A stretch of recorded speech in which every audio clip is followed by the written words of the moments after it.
Hey guys, Dusty here. As of today, I'm officially retiring my Cloudmonsters from my running shoe rotation.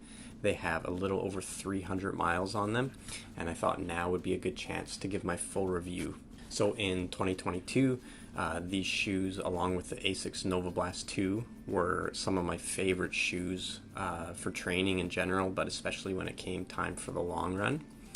But with that being said, we'll jump straight into this review with the basic stats on the shoe. So the Cloudmonster has a stack height of 30 millimeters in the rear, 24 in the forefoot for a heel to toe drop of 6 millimeters. My men's size 8.5 weighs in at 9.3 ounces. And the Cloudmonsters do fit true to size. I found the width to be pretty average as well.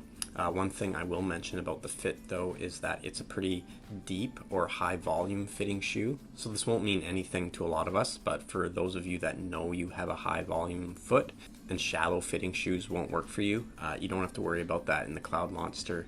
There's plenty of volume inside the shoe and you'll be able to get a good fit. Now the upper on the Cloudmonster, pretty basic, and I had no issues over these 300 miles. It breathed well. I didn't experience any hot spots, no issues with the laces or the tongue.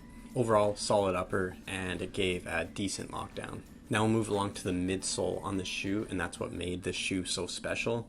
The Cloudmonster has been out for quite a while, and as many of you know, the Cloudmonster is very popular in the On lineup. I think when this shoe came out, it kind of turned a lot of heads and got people starting to take On running a little bit more seriously as a running company, and a lot of that has to do with the midsole on this shoe. So as you can see, this shoe has very large cloud pods, and all the shoes prior to the Cloudmonster had a tendency for a lot of other people to have a really firm feeling ride.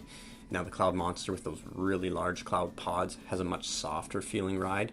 It's still not as soft as like your Asics Nova Blast or Nike Invincible, but for an On running shoe, really nice cushion. This shoe provides a really nice toe spring or rocker.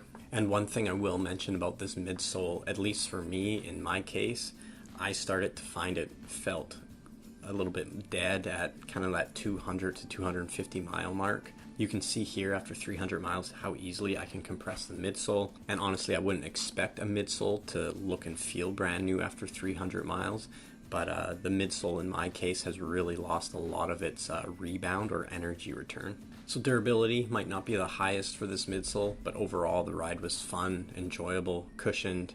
I would take it out for short, easy runs. I would take it out for really long runs, I think all the way up to 30K. And the option is there still if you want to pick up the pace. I didn't do a whole lot of faster running in the shoe. I more so just left it for easy runs and long runs.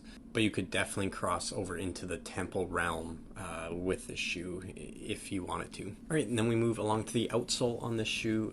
There's rubber coverage in all the high impact areas. Overall, had no issues with this outsole. There is this little channel in the middle. I did get a couple of rocks stuck in the outsole, but way less when you compare it to On road shoes of years past. And one negative I found about this outsole was just like the midsole, not that durable.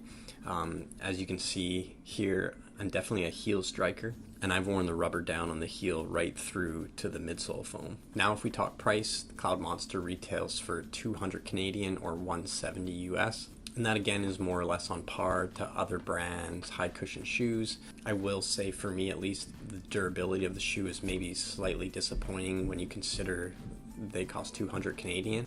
And honestly, I probably could get another maybe 100 miles out of the shoe, but I would definitely not do any more long runs in them.